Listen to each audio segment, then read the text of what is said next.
안녕하십니까. 세브란스 병원 심장내과 안철민 교수입니다. 오늘 제가 설명드릴 시술은 정맥혈관 조영술 및 혈관 혈전 시술 및 하대 정맥 필터 설치 및 제거술에 대해서 말씀드리겠습니다. 이 정맥혈관 혈전 질환은 주로 심부정맥의 혈전, 우리가 말하는 핏덩어리 같은 것들이 발생해서 혈관의 흐름을 막히고 다리가 심하게 부어서 통증이 발생하거나 이런 혈전이 일부 폐동맥으로 옮겨져서 이 폐동맥 색전증을 유발시켜서 저혈압, 심정지까지 이르게 될 수 있기 때문에 이를 예방하거나 치료하기 위해서 시행되는 시술이 되겠고요. 오른쪽 그림을 보시면 우측 다리에 비해서 좌측이 심하게 붓는 것을 저희가 볼 수가 있습니다. 정맥 조영술이 정확한 진단을 내리는 데는 물론이고 향후 치료 방향을 결정하는 데 아주 중요한 검사입니다. 일부 정맥은 동맥이나 종양 등에 의해서 이렇게 수동적으로 눌려 있는 그런 경우가 있어서 이에 대한 진단도 중요합니다. 필요한 경우에는 혈전 제거술 및 혈관 확장 시술을 통해서 성공적으로 시행하게 되면 증상이 회복되게 되겠습니다.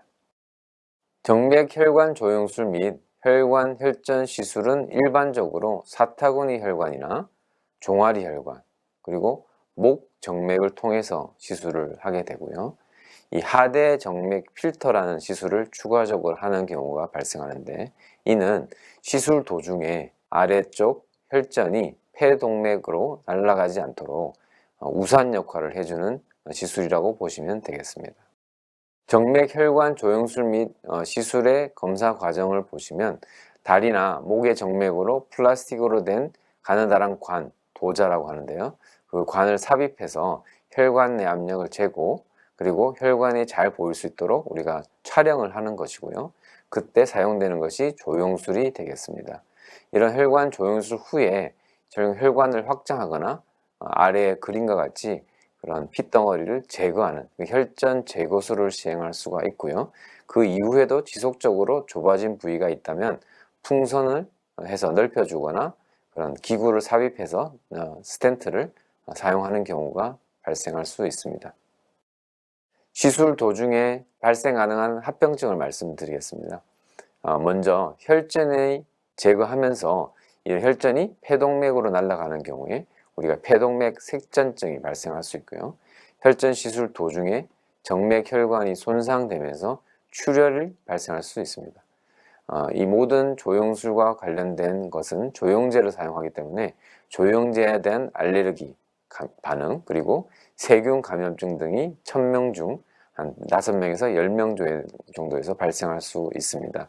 이러한 부작용들은 의학적으로 굉장히 예방이 어려운 그런 부작용이지만 저희들이 발생할 경우에 최대한 빨리 조치할 수 있습니다. 하지만 그럼에도 불구하고 환자의 상태가 악화되는 경우가 생길 수 있고요. 시술 전후에 혈전을 억제하기 위해서 다양의 항응고 약물을 사용하게 되는데 그런 약물을 사용한 이후에 그런 출혈이나 혈관 손상을 발생할 수 있기 때문에 이에 대한 주의가 필요하겠습니다. 혈관 확장술 및 혈전 제거술 후에는 그런 정맥 혈관이 파열돼서 대량 출혈이 발생할 수 있고 이런 경우에는 수혈을 하거나 응급 수술을 하는 경우가 있지만 그럼에도 불구하고 환자가 나빠질 수가 있고요. 이런 아까 말씀드렸던 확장술, 혈전 제거술을 시행하고도 충분히 혈관이 넓혀지지 않는 경우에는 스텐트라는 금속망을 넣어서 추가적으로 시술을 마무리해야 될 수 있습니다.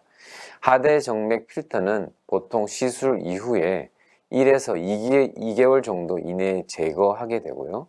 환자의 일부 해부학적인 구조나 특성에 따라서 필터 제거가 어려운 경우가 발생할 수 있고 이는 일부 수술적인 치료까지도 가는 경우가 발생할 수 있습니다.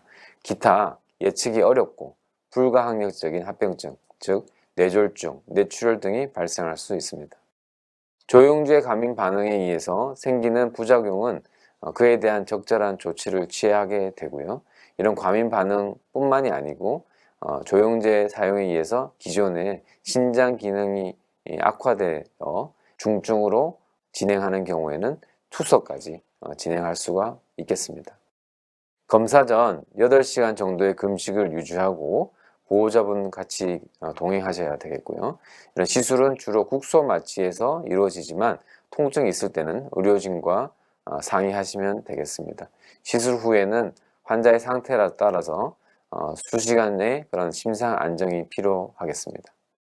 시술 외에는 다른 치료 방법으로 약물 치료, 주로 혈액을 묽게 하는 항응고 치료를 하게 되고요.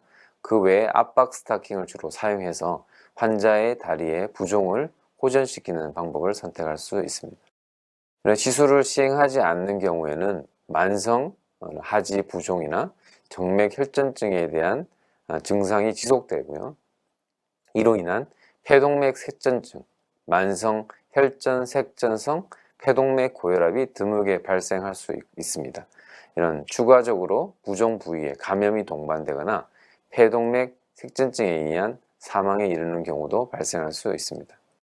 환자의 상태에 따라 70에서 90% 정도의 시술 성공률을 보이고요. 환자의 여러 가지 상황에 따라서 차이가 있을 수 있습니다.